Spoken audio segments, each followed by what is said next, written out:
Quero cumprimentar você, não sei o horário que você vai assistir, mas te cumprimento a todos que assistirem essa transmissão, seja para a honra e glória do nosso Deus. Quero cumprimentar os professores que estão me acompanhando, né? Aqui do meu lado esquerdo eu tenho o estimado irmão Alain. Obrigado, irmã Lourdinha. Também estimo muito a irmã. Obrigada. É um privilégio estar aqui para juntos recapitularmos uma lição maravilhosa. Desse outro lado, do meu lado direito, eu tenho queridíssima, estimadíssima, amiguíssima Sandra. Obrigada, Lourdinha, é um prazer estar aqui. Eu acho que é a primeira vez que nós gravamos juntas, né? Com o Alain também eu não havia gravado ainda. Não, acho que eu gravei algum tempo atrás com o Alain. Mas é muito bom estar aqui junto com pessoas tão queridas, especiais, e com uma pessoa bem estudiosa que eu tenho como uma inspiração, que é o Alain. E eu estou confortável hoje aqui, viu, gente? Porque o Alain, qualquer coisa, ele socorre aqui a gente, né, Lourdinha? Louvado seja Deus, e que você possa permanecer até o final aí com a gente estudando essa lição. Nos dando o apoio que nós precisamos, né? Assistindo. Vamos orar? Querido bom Pai que estás nos céus, nós queremos te agradecer pela oportunidade que nos concede de estarmos aqui juntos para estudarmos a Tua Palavra. E o nosso pedido nesta tarde é que o Senhor nos acompanhe com a bênção da compreensão. E as pessoas, não sabemos que horário elas vão assistir, mas que o Senhor também possa acompanhá-las. Em nome do Senhor Jesus, nós te agradecemos. Amém. Amém. Muito bem, o nosso texto desta lição, Vivendo na Terra Prometida. Me foi entregue aqui na igreja o manual da Escola Sabatina, porque na minha igreja eu sou diretora da Escola Sabatina. Eu já dei uma olhada nele e achei isso aqui muito interessante, então eu vou fazer uma abertura com esse pensamento. Josué liderou pessoas comuns a grandes conquistas. O segredo não residiu em sua força, mas na ação de Deus por meio da obediência e fé. Um dos destaques da lição desta semana é que as nossas limitações não impedem a ação divina. Pelo contrário, Deus revela seu poder quando reconhecemos nossa fraqueza. Descobriremos hoje como nasce a força espiritual. Olha, só aqui já nos confortou, já nos animou, porque as nossas limitações não devem fazer separação entre nós e aquilo que Deus quer oferecer para nós. É muito interessante porque às vezes você deixa de fazer por causa de limitações. Basta confiar em Deus. Olha o que falou aqui nesse comentário, olha. Deus por meio da obediência e fé. Então, se nós tivermos fé, irmãos, nós conseguiremos os nossos objetivos com base na Bíblia, que é a palavra de Deus, né? E com base em tudo que nós já aprendemos, que nós vamos aprender daqui para frente. Né? Ô, Lourdinha, eu sou faladeira, hein? Eu já estou querendo falar aqui. É interessante que a gente se escora nas nossas limitações. Às vezes Deus nos dá alguma coisa para ser feita, nos direciona a fazer alguma coisa, e aí eu me escoro na minha limitação. Né? A gente vê isso em grandes personagens da Bíblia, né? Como Moisés mesmo, quando disse que era pesado de língua. Às vezes a gente convida uma pessoa aqui para a gravação, mas eu não consigo, eu tenho vergonha, e a gente acaba se escondendo. Eu quero dar um estudo, eu não tenho como, eu não sei dar estudo. A gente só consegue fazer as coisas fazendo. Aprende fazendo, né? Então é muito legal essa introdução que você colocou, que quando Deus nos convida a fazer algo, Ele irá nos capacitar. Ponto. Se Ele está te dando essa oportunidade, confia, apenas confia, né? A graça, ela é capacitadora, né? Sim. E a graça, ela é um processo de desenvolvimento. Então, o que basta a nós com as nossas imperfeições e o sentimento de pequenez, de incapacidade, é confiar que aquele que chamou, Ele irá desenvolver, né?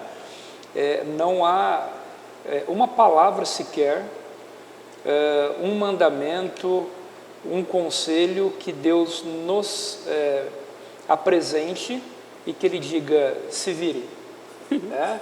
Cada mandamento, cada palavra são promessas também habilitadoras. Então, seja para obedecer aquilo que Ele fala, seja para cumprir a missão, é importante que essa fé ela seja manifestada em obras. E o primeiro ponto é ir, e aí Ele vai desenvolvendo, né? O problema é que a gente fica travado e deixa de receber tantas bênçãos que Deus tem reservado para nós. Exatamente. Deus tem vários dons para nos conceder. Muitos, muitos, muitos. E você só pode descobri-los se você procurar ativar. Descobrir o seu dom. Ativar aquilo que você tem guardado atrás da sua limitação. Limitação é só para quem quer, viu? Agora, para quem quer ampliar o seu conhecimento, vai que vai. Não precisa fazer faculdade, não. A própria Bíblia ensina, né? Isso mesmo. Muito bem. Vivendo na terra prometida. E eu vou aqui direto para o verso. A resposta calma desvia a fúria, mas a palavra ríspida desperta a ira. Isto é a coisa mais clara e mais objetiva que existe. Esse verso ele fala por si, né? Não precisa nem muita explicação aqui. E aí quando eu vi esse verso, eu lembrei de alguém muito próximo a mim, meu esposo. Porque lá em casa, assim, eu sou mais esquentadinha e ele é o cara da paz, né? Então, muitas vezes eu vou falar alguma coisa e ele me responde de uma forma que acabou, me desmonta. Tipo assim, não, como que eu posso continuar um debate com essa pessoa que está sendo tão calma comigo, né? Então, assim, é objetivo. A resposta calma desvia a fúria. A forma não é o que você fala, é como você fala, né? A lição vem trazendo isso daqui, né? Não é a forma, não é o que eu falo, é a forma como eu falo. Eu posso chamar a atenção da Lourdinha e ela não vai ficar com raiva de mim, dependendo da forma como eu falar com a Lourdinha. Então, Deus é maravilhoso. Ele deixa claro aqui a lição para a gente nesse verso. Palavras têm peso. E muito. E conforme você expressa uma palavra, fere a pessoa. Sim. Concorda, irmão Alain? Concordo sim. E cada lição que nós temos estudado nesse trimestre, né, para quem está aí pela primeira vez, lições de fé no livro de Josué. Aí estamos estudando o livro de Josué inteiro nesse último trimestre de 2025.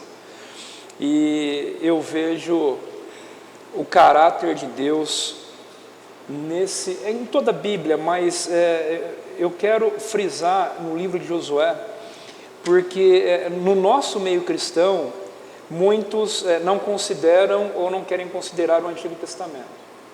Aqueles que consideram pouco, deixam e julgam o livro de Josué como um livro de guerra. E o Deus da guerra não é o Deus que eles entendem que é o Deus de amor.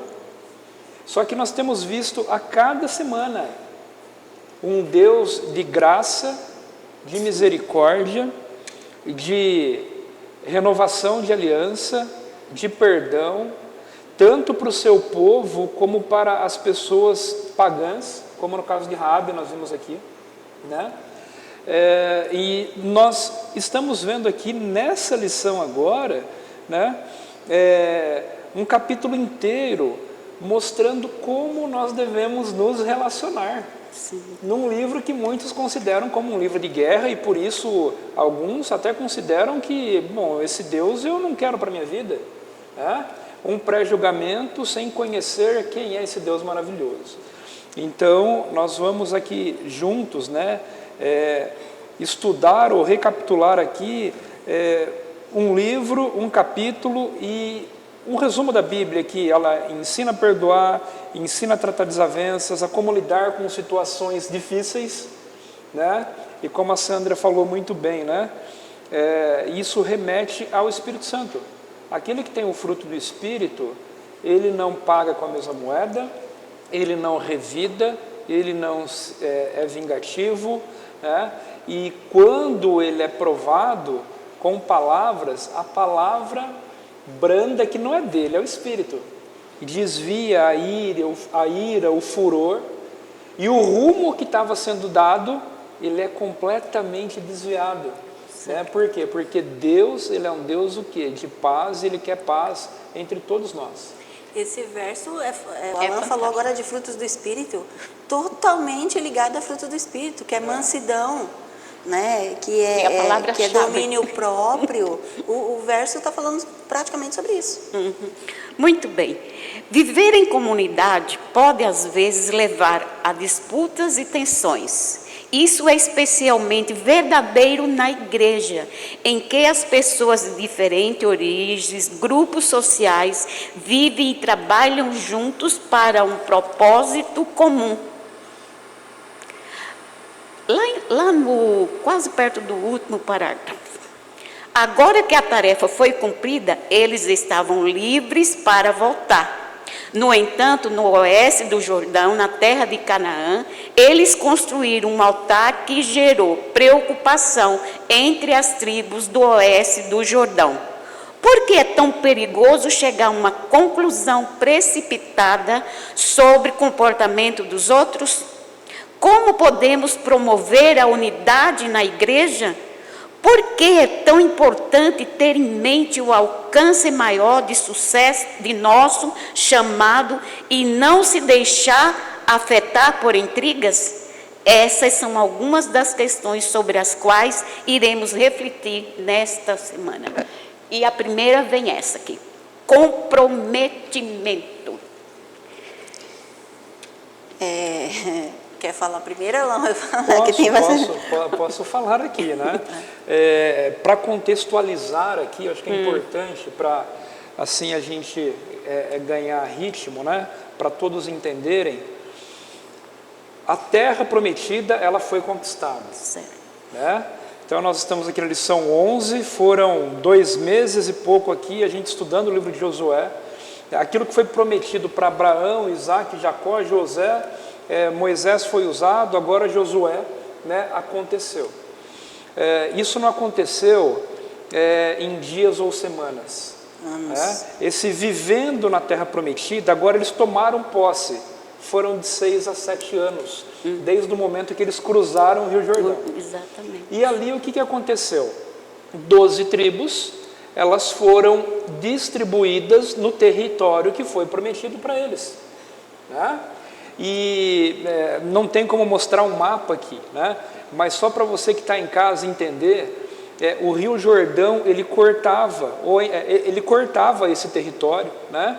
Então ele começava lá no Mar da Galileia, que apesar de ser um mar, né, ele era um lago gigantesco de água doce, e o Rio Jordão saía do Mar da Galileia e ia até o Mar Morto, vai ainda, né? Então nesse território havia uma divisão geográfica.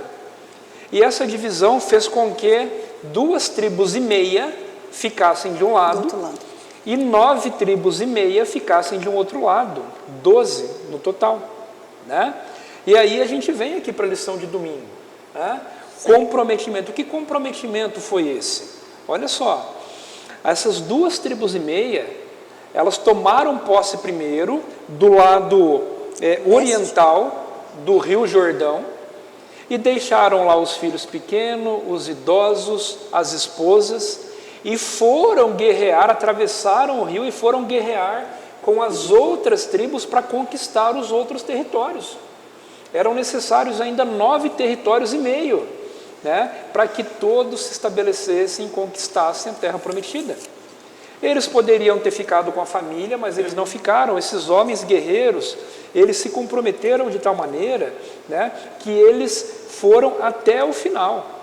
Em nenhum momento eles disseram, olha, vamos embora porque está acontecendo isso. Não, eles só foram embora quando eles foram assim, liberados. Eu ia falar demitidos, né, mas eles foram liberados, né, por Josué, missão cumprida. Então esse é o contexto aqui, Lourdinha e Sandra, né, desse comprometimento que é fantástico, né? Eles poderiam, por que minha família está aqui, tomamos a terra, tá tudo bem agora, por que eu vou colocar minha vida em risco lá? Mas todos faziam parte, né, de Israel, eram os filhos de Israel, e isso assim é uma lição valiosíssima para nós. Eles estavam se ajudando, né? Estavam se ajudando. Eles estavam cooperando ali uns com os outros, e aí eu gosto sempre de trazer para a gente, né? Deus faz o mesmo chamado para mim e para você. A gente precisa cooperar também como igreja.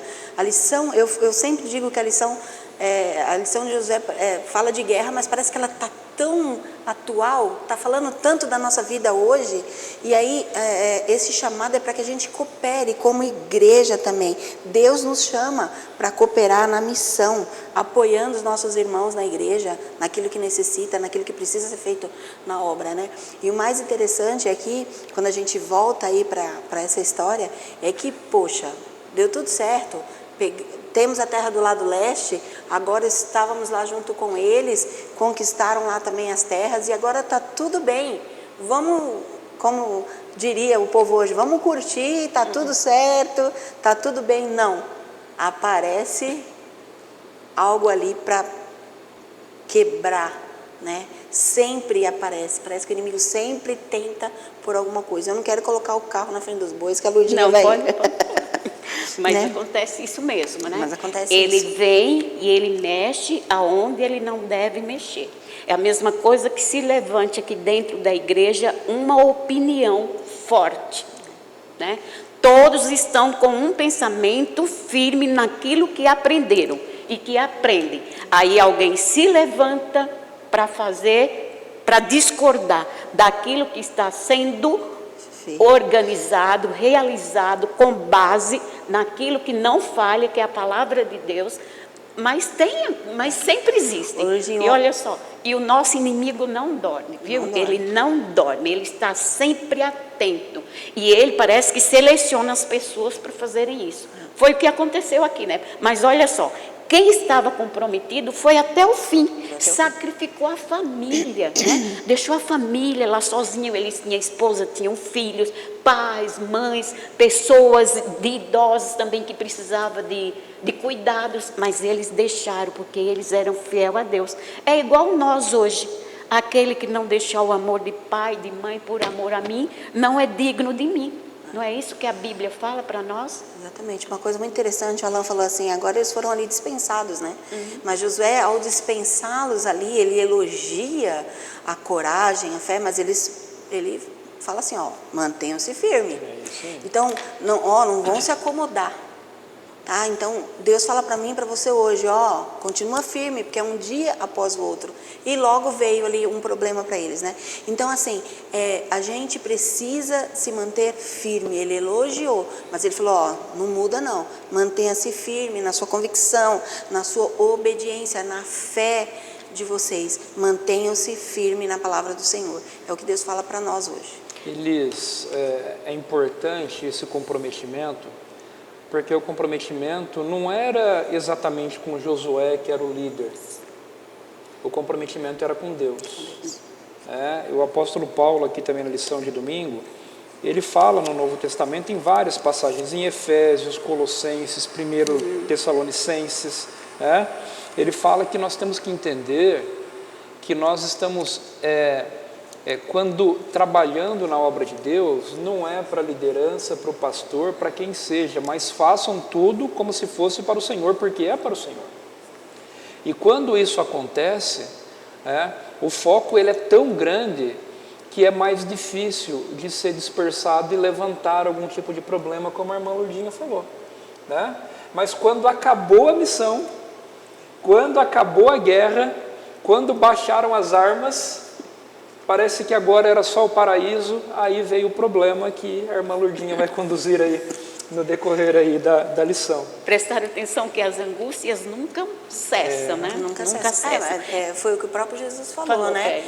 No mundo nós teríamos aflições, mas era para nós termos bom ânimo. Outra coisa interessante aqui também que nos alerta é que se nós temos certeza da fé que nós professamos, não vamos deixar que outra se erga na nossa frente. Não é porque irmão A falou que é assim, irmão B falou... Não. Você tem a fé verdadeira, então siga, porque o futuro está prometido, a vida eterna. Olha só, derrubaram os muros, mas eles precisaram o quê? Depois se organizarem, né, para prestar a verdadeira adoração. Não estava só no derrubar o muro, tinha mais coisas para fazer, né? Muito bem. Eu gostei dessa pergunta aqui, a última, lá embaixo. Josué 22, 5 e 6. Relata que Josué apelou às tribos que estavam partindo para que permanecessem fiéis ao Senhor e depois as abençoou. Como nossos relacionamentos na igreja seriam transformados se orássemos uns pelos outros? Olha, se nós tivéssemos esse amor mesmo, que a gente às vezes fala, né? Às vezes a gente relata até um problema para alguém, a pessoa fala, eu vou orar, irmão, mas não ora. A gente esquece. Eu não estou nem dizendo que seja maldade, isso acontece comigo. Não estou querendo dizer, não, eu não vou orar porque eu não quero que a Lurdinha seja abençoada. Não é isso. Às vezes tudo contribui para que você esqueça. E a gente falou disso algumas lições atrás aí. Nós temos essa tendência a esquecer, inclusive de esquecer de orar pelos irmãos, orar uns pelos outros. Não há uma declaração maior de amor do que alguém dizer assim para você, Sandra, eu orei por você. É uma satisfação. E isso, a oração intercessória, nossa, gente, eu não sei se ela faz mais bem para quem recebe ou se para a gente que faz, né? Então, assim, a gente precisa criar esse hábito de orar pelos irmãos. Acho que a gente faria coisas incríveis se nós orássemos uns pelos outros. Segunda-feira, vamos lá ver o que nos traz a parte de segunda-feira, né? Acusações, né? Acusações. Esse tema aqui é um pouquinho, né? Um pouquinho não, ele é inteiro. Ele é pesado, muito é forte, triste, é pesado, né? Triste. É triste, né? Porque acusações ferem, acusações dói, acusações separam, né? E não existe assim, essa é boa. Não. Todas elas, o objetivo da acusação é acusar e acusar para valer, né? Usando essa palavra. Acusar porque parece não. A gente é notável que é mais gostoso acusar do que você defender. Porque do lado da defesa está sempre a verdade. E a verdade, em muitos casos, ela é camuflada. Concorda, irmão Alain? Sim. A gente se depara aqui na lição de segunda, né, com essas acusações, num cenário em que a gente vai ver depois o desdobramento, né, enfim, mas como o inimigo ele é perspicaz, né, para querer criar situações aonde inclusive não tem, né, mas a lição aqui de segunda, ela vem mostrando que algo aconteceu depois que eles foram liberados por Josué. Então, esses guerreiros, eles começam a voltar para casa, né? E como eu disse aqui, o Rio Jordão dividia as 12 tribos. Esses que estavam indo embora eram da tribo de Rubem, de Gade, deixa eu ver se eu acertei aqui, né? E meia tribo de Manassés. Né? A tribo de Manassés, metade ficou de um lado do rio, outra metade do outro. Né? Então essas duas tribos e meia estavam voltando para o lar, tinham que cruzar o rio, né? E assim teriam uma vida normal com os seus familiares. Né? E aí o que aconteceu? Né? Eles resolveram fazer um monumento. Né? Resolveram levantar ali uma coluna no estilo de um altar, né? E aí gerou uma grande confusão. Né? Aí ficou a questão, por que eles fizeram isso? O que eles estão querendo fazer? Né? Então tinham várias interpretações. E aí gerou todo um mal-estar a ponto deles nem serem mais considerados aqui, né? É muito triste, né? O primeiro parágrafo, o segundo parágrafo aqui, eles não, houve uma separação não só geográfica, né? Houve uma separação, nós estamos com Deus e as duas tribos e meia sem Deus. Eles não são mais filhos de Israel. Lamentável. Eu fico imaginando como que esses burburinhos começaram. nada mais é conhecido hoje como fofoca, né? Então começou aquela fofoca, você viu lá o que aconteceu? Os caras fizeram um monumento, eu acho que foi para tal coisa, eu acho, então assim, começou o diz que me diz, isso é antigo, hein, gente? É antigo. Então, esse diz que me diz começou, e aí cada um, como a Alan falou, começou com essa sua própria interpretação. E é óbvio que a tendência humana pecaminosa sempre prefere ficar com a interpretação que é pior. E aí eles já resolveram fazer o quê? Não, vamos lá, vamos acabar com tudo, vamos guerrear, vamos para cima deles. Mas é impressionante como a capacidade nossa humana de sempre pender para o lado ruim, sempre pensar no pior. Não teve um que falasse assim, gente, mas espera aí, vocês conversaram com eles para entender o que está, né? Mas aí entra Josué, né? Josué fala, não, gente, espera, vamos fazer o seguinte, vamos mandar aí uns homens, uns líderes lá para entender. E aí entra um personagem incrível, que eu marquei o nome aqui, já perdi, Finéias. Entra Finéias aí que já tinha ali uma moral, vamos dizer assim, né? Porque ele já tinha feito algo incrível lá, mostrando o zelo dele para com Deus, né?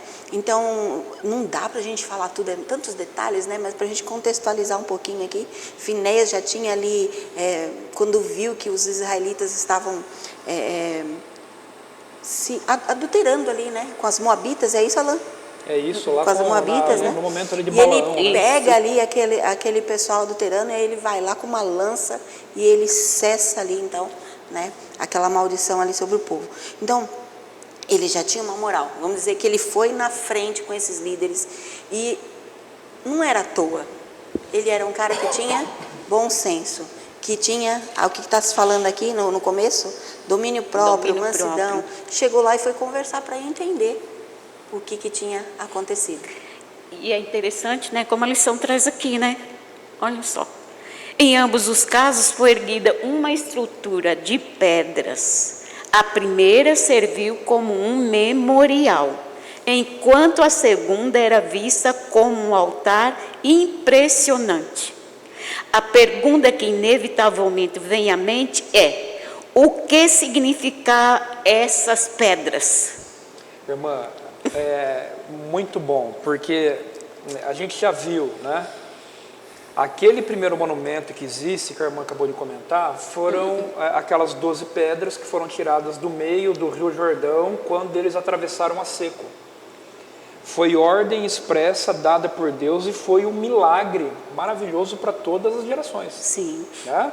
E agora esses guerreiros das 2 tribos e meia, ali próximo desse monumento de pedras, né, eles fazem um outro, e quando a gente vai estudando um monumento muito maior, né, e ele tinha os mesmos padrões do monumento que tinha lá onde foi montado o tabernáculo em Siló. Né? Então ficou aquela questão, o que é isso? Eles vão vir adorar aqui, não vão adorar mais conosco, eles fizeram isso porque... será que eles estão marcando território para tomar uma outra parte desse lado do rio, né? Porque os monumentos ao longo do Antigo Testamento, altares, o que fosse, era algo muito importante, às vezes uma teofania, uma manifestação visível de Deus, né? Eram pontos comemorativos e também marcavam território. Então ficou uma série de incógnitas, né? Para adoração, né? Tanto é que no zelo deles, já fazendo uma ponte, irmã, se a irmã me permite, né, para terça-feira, né, o zelo deles foi tamanho que eles falaram, bom, se isso aí é idolatria, nós vamos acabar com tudo. Né? Por quê? Porque essa geração, ela foi sendo desenvolvida no deserto. Esses 6, 7 anos, eles tiveram uma situação ruim. Só que a geração dos pais deles foi uma geração com uma rebeldia tremenda e aconteceram muitas coisas. Então essa geração aqui, eles não queriam errar, eles não queriam perder a proteção de Deus. Então qualquer coisa que houvesse, eles iam fazer o quê? Eles iam extirpar o mal pela raiz. Parece que eles estavam pecando pelo excesso, excesso de zelo, né? E aí a gente vê muito isso na igreja hoje.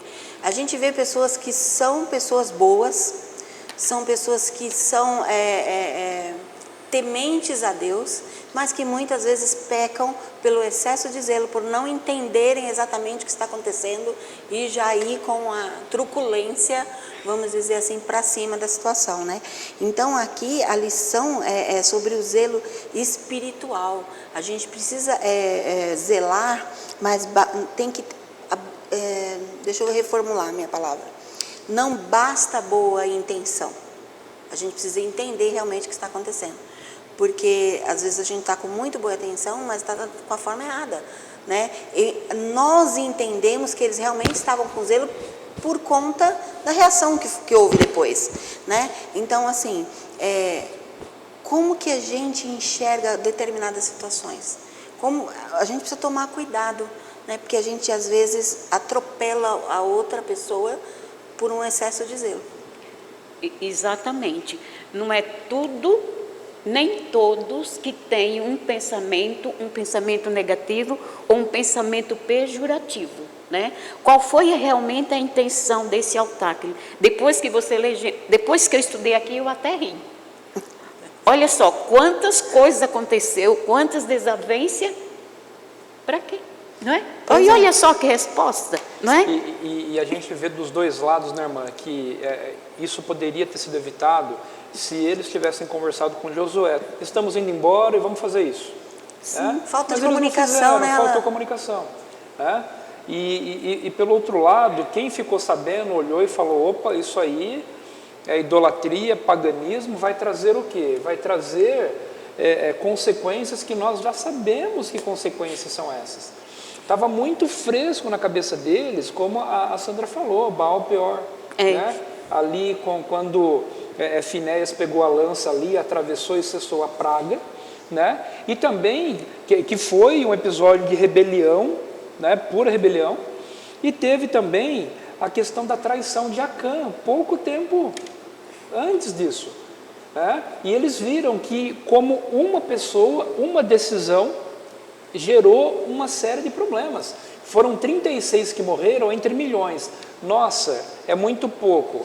Só que eram 12 tribos de um mesmo pai, todos familiares, né? E que se fosse uma morte, mas se fosse dentro da minha casa seria terrível. Né? Então foram 36. Então ficou aquilo marcado na vida deles. Então eles olharam e falaram, opa, a gente não quer nada disso aqui conosco. Né? Então do mesmo jeito que um lado não se comunicou, o outro lado já pegou, né? E eles queriam tomar a ação, mas uma ação dura, sim, sem antes entender o que estava realmente acontecendo. Então, dois erros que, infelizmente, acontecem muito no nosso dia a dia. A falta de comunicação, né? Que se eles tivessem comentado ali com Josué o que eles pretendiam fazer tudo isso. Né? Então, hoje, às vezes, a gente quer fazer algo e a gente quer fazer sozinho, porque eu quero mostrar, né? E a gente, às vezes, é mal interpretados. Né? Então, a gente precisa tomar cuidado com essas duas situações, né? Porque você está vivendo a história verdadeira. E Deus é o condutor de tudo. Então, você não pode fazer uma coisa que vai causar tanto transtorno, né? Você tem que ter sabedoria para entender. Ora, pede a Deus. A primeira pessoa que você deve consultar é Deus. Se aquilo vai ser bom. Né? Mas às vezes nós nos confiamos tanto dentro do nosso pequenino conhecimento que queremos que as outras pessoas também aceitem. Acho que a lição aqui é diálogo e sabedoria. É, né? Diálogo e sabedoria, conversa, né?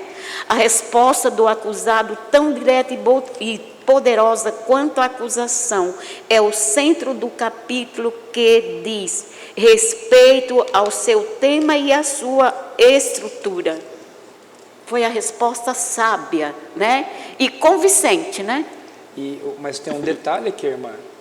Porque a resposta que foi sábia, e foi o verso para memorizar aqui, né? A resposta calma desvia a fúria. Mas do outro lado, não foi uma conversa branda. Foi uma acusação dura. né? Então, tudo bem, escolheram ali um príncipe de cada tribo, né? Finéias, ele era da tribo de Levi, descendente de Arão, na verdade, neto de Arão, né? Então, ele, como a Sandra comentou, ele ali teve uma proeminência maior pelo que ele fez no passado, mas foram 10 príncipes ali. Certo. E quando eles alcançaram esses homens, né, eles acusaram, né, e foi ali algo muito pesado. Aqueles homens, eles escutaram e de forma humilde e sábia, eles responderam evitando o conflito. E aqui tem um ponto muito importante. Tem muita gente que fala de nós. Infelizmente, assim, eu não estou falando na igreja, em qualquer lugar. E tinha uma nação inteira falando dessas 2 tribos e meia. A reputação deles estava no chão. Mas quando eles responderam, eles foram enfáticos no nome do Senhor. E eles não se importaram com a reputação, porque tem uma diferença muito grande entre reputação e caráter. E eles sabiam o Deus que eles serviam, né? E eles colocaram à prova, olha, Deus, né? Aqui eles citam 3 nomes, né, do Deus de Israel: o poderoso, né? O nome dele Elohim, Deus, né? E o Senhor, Yahvé, né? E isso foi repetido 2 vezes. Eles colocaram, olha, diante do Senhor, que o Senhor tome a decisão, né? Então o caráter deles, um caráter puro, entregue a Deus, né? E eles não se levaram pela reputação. Então aqui tem o emocional e tem o racional. Aquele que está com Deus, né? O fruto do Espírito, né? Ele é o quê? Ele é a razão e não a emoção, né? É viver no Espírito, não viver na carne. Caso contrário, aconteceria algo terrível ali. Então, é tão incrível a resposta deles, porque mesmo eles estando corretos, não tendo feito nada de errado, diante de Deus eles colocam. Ou seja, estou disposto a sofrer as consequências se eu fiz alguma coisa errada, né? Além de tudo, ainda tinha essa humildade, né, de Senhor, se nós fizemos alguma coisa errada, então soframos as consequências, né? Olha só a humildade, né? Olha só, né? A humildade de pensar, se fizermos errado, que é algo que nós devemos pôr em prática, foi errado o que eu fiz, né? Se reconhecer, né? O medo da separação de Israel e não da apostasia foi a verdadeira motivação deles. Portanto, a construção do altar não era uma evidência de apostasia, como se supunha. Na verdade, era o contrário. Eles haviam agido por temor ao Senhor, assim como fizeram as tribos do lado ocidental do Jordão. A verdadeira base da harmonia de Israel não era a geografia ou a extensão física da herança, mas sua fidelidade espiritual às exigências do Senhor. Aqui a gente quer a resposta, né? Sim. Havia uma preocupação, e assim, eu até estudando novamente, né? Eu sempre, quando olho isso, é até um certo incômodo, porque uma tribo, ela foi dividida pelo rio, né? E quando a gente olha a geografia ali, eu quero atravessar nesse ponto do rio, a Sandra atravessa no outro ponto, eram poucos lugares que dava para atravessar, tinha uma dificuldade, né? Então uma parte da minha família, da tribo de Manassés, estava do outro lado do rio, não era como no outro quarteirão que eu vou ali, né? Então tinha essa característica geográfica, e havia um medo, né, de separação, de no futuro, nas outras gerações, haver algum tipo de dilema que gerasse ali um atrito, guerra e o que fosse, né? Então, essas pessoas que fizeram esse monumento, que era o mesmo modelo do que tinha no tabernáculo, né, lá em Siló, era para quê? Era para que os filhos vissem e entendessem que eles faziam parte de uma mesma nação independente daquela situação, né? Então o que une, né? É o que? É o temor de Deus.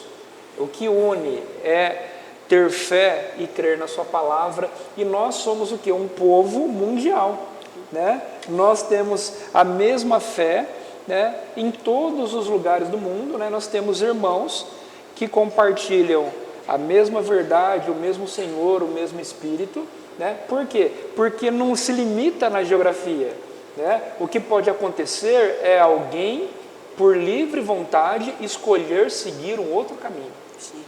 Mas Deus está, onde tem um ou dois, ali eu estou, ele diz, né? Exatamente. E Ele é tão amoroso que Ele te deu o livre arbítrio, né? Ô, Ludinha, o que eu achei muito bacana aqui, que me impressionou nessa lição, foi a forma como eles entenderam isso depois. Como eles aceitaram, né? Eles ficaram felizes. Ai, graças a Deus, então é isso, né? E a lição diz aqui que foi genuíno, uma alegria genuína. Não foi falsidade, gente. Então, assim, lembra quando eu disse que existem pessoas que são boas, mas que pecam pelo excesso de zelo e acabam na truculência? Eles entenderam isso. Porque existem outras pessoas que falam, não, eles estão falando isso agora. Não era bem isso. Porque a pessoa quer continuar tendo razão. E eles não, eles realmente ficaram felizes por entender que não era nada daquilo, né? Realmente. A resolução de conflitos, né, Sandra, isso que você está falando, né, é um testemunho entre nós de que o Senhor é Deus. É a primeira coisa que nós devemos ter na nossa mente. Nunca querer resolver com as nossas próprias mãos.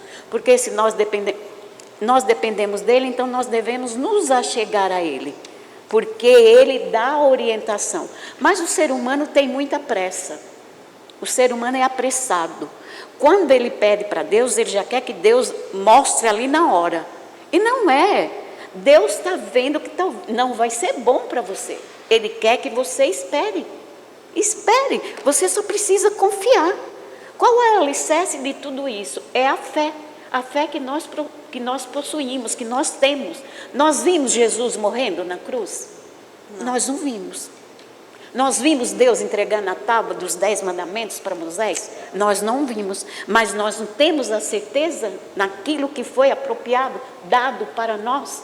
E é nessa convicção que nós devemos nos firmar, que foi o que aconteceu. Aqueles que estavam bem convictos do que estava fazendo, eles se abraçaram, né? Eles se abraçaram. E aqui tem uma relação na parte da quinta-feira, né?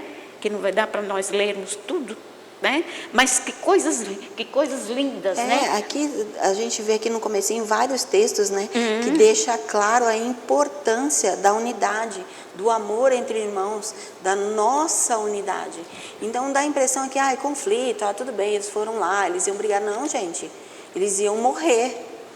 Então as consequências são graves. E para quem matou? Quais seriam as consequências de cometer uma injustiça?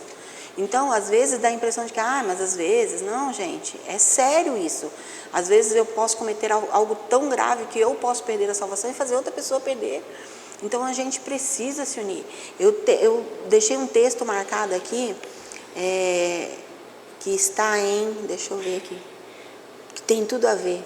A união vence o inimigo. Está em Testemunhos para a Igreja, volume 5, página 630. Olha quão pesado é isso. Satanás sabe que o sucesso da obra é impossível onde há divisão. Por isso, ele trabalha para criar o quê? Desunião. É muito pesado e é muito forte isso. Porque se eu pratico a desunião, eu estou nada mais, nada menos sendo do que um instrumento nas mãos de Satanás. Olha que pesado que é isso. Mas ela não termina aí. Ela diz o seguinte: mas quando o povo de Deus, olha, me arrepia, está unido, ele nada pode contra eles.